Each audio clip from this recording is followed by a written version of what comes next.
Morning from মারাংতং। আমরা ঘুম থেকে উঠে হচ্ছে মারাংতংয়ের এখানে আসছি। এটা হচ্ছে মারাংতংয়ের যে হেলিপ্যাডটা, যেখানে হচ্ছে এই যে এখানে সব টেন্টগুলো রাখা হয়, তো ওই জায়গায় আছি আমরা। এখানে অ্যাকচুয়ালি রাত্রেবেলা অনেক বেশি মেঘ ছিল, সকালবেলা এত বেশি মেঘ আমরা পাইনি। তো এক্সপেক্টেড ছিল যে সকালবেলা সেই রকম মেঘ থাকবে, কিন্তু হয়তো বা অন্য কোনো ওয়েদারে আসে বা অন্য কোনো দিনে আসে, আজকে আমরা পাইনি। এই মারাংতং পাহাড় সমুদ্রপৃষ্ঠ থেকে ১৬৫০ ফিট উপরে অবস্থিত। আর এই চূড়ায় দাঁড়িয়ে you can spend some great time with a cup of tea. And আমিও এই ভিউ এনজয় করতে করতেই আমার ড্রোনটা প্রায় ক্র্যাশ করে ফেলছিলাম, বাট থ্যাংক গড ক্র্যাশ করেনি। কালকে রাতে আমরা এই পুরাটা রাস্তা ট্রেকিং করে উঠছি আর কি। ম্যাক্সিমাম মানুষজনই দেখলাম এখানে সবাই বাইকেই আসে। বাইকে জনপ্রতি ১৫০ থেকে ২০০ টাকা নেয়, আধা ঘন্টা হয়তো বা লাগে উপরে উঠতে। তো আমরা ট্রেকিংটাকেই বেছে নিয়েছিলাম, হেঁটে হেঁটে উঠবো। ভালোই কষ্ট হয়, মানে প্রায় ২ ঘন্টার মতো লাগে নর্মাল স্পিডে আর কি। তো কালকে তো রাত্রেবেলা কোনো ভিউ দেখতে পারিনি, অন্ধকারে আসছি। ওরে ভাই,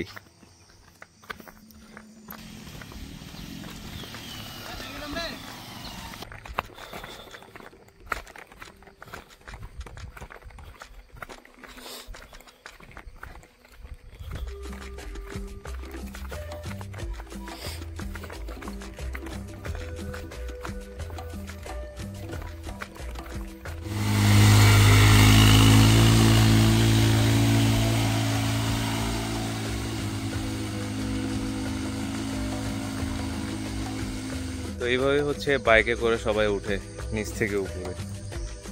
এই বাজাজের ১২৫ সিসি বাইকে কঠিন পাওয়ার। ও